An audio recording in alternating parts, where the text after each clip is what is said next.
Good morning, Robert Stribler here with the OBX Wave Report. It's 8:54. We've got just off of high tide, tide's receding, and we've got beautiful blue-green ocean, sunlight glistening off the water. But as you can see, up and down the beach, sighted from here in Kill Devil Hills, we've got Lake Atlantic. No foamy waters as far as the eye can see, although I do see some birds out there doing their daily fishing rounds.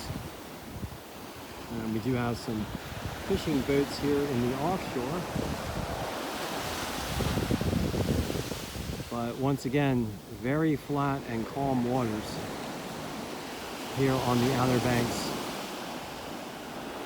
with waves in the range of, I would say, 0 to 1 foot. Very, very small waves here today. So I am heading on travel, and apparently this is a good time to be on travel because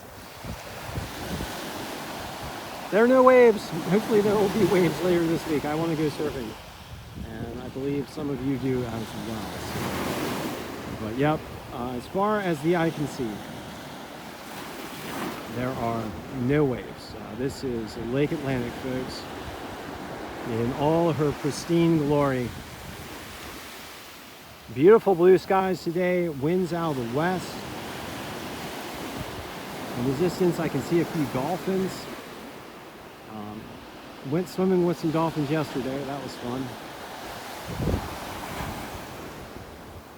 And gorgeous beach conditions generally overall if you're a beach goer. Today will be a good beach day with temperatures in the mid-70s, maybe even up to close to 80 in some locations. But once again, no surf to speak of. And just a general comment about the steepness of the beach here. It's a very steep beach here in Kill Devil Hills. I know there's been some beach replenishment work done, and the tide line is pretty high. I mean, you've got a steeply sloping beach right up to the dune, and that's not very healthy for a beach. So effects of sea level rise visible here to the trained eye, certainly, and really all up and down the Outer Banks. The effects of sea level rise visible. Most visible, of course, in Rodant, where we have ocean homes that are being swept into the ocean in areas where it's not economical or for communities to do the beach replenishment. In all honesty, if we want to save these beaches, we're going to have to probably do some coastal engineering to shore up the beaches, and more than just pumping sand on them. That's probably going to be the case for most of these coasts. And if we really want to save the beaches, we're going to have to transition to clean energy very rapidly, because at a certain point, even coastal engineering doesn't really help you out. And we've got a lot of glaciers right now that are under stress from the increased heat provided by those greenhouse gases. I say provided, it's more like inflicted. Greenhouse gases, of course, coming from the fossil fuel industry and fossil fuel burning. I'm going to provide for you guys a special OBX wave report later this evening. We're going to focus in on greenhouse gases and where we are. And I should probably do a supplemental special report at some point assessing the health of the various glaciers globally, because lately, over the past decade or so, a lot of the glaciers have been hit a lot harder as the globe has warmed up into the 1.3 degrees Celsius range. And right now we're staring down the barrel of 423, 424, maybe 425 parts per million peak CO2 this year.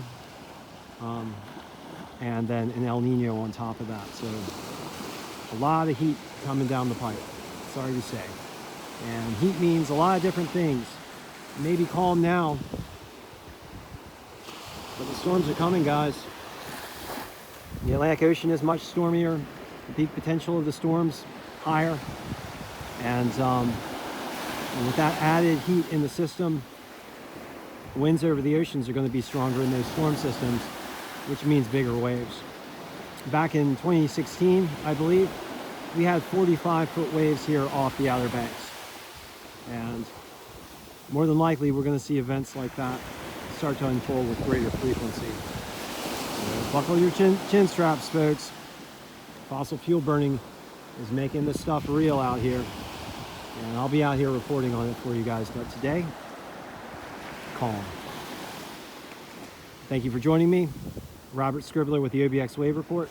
I will be back with you shortly.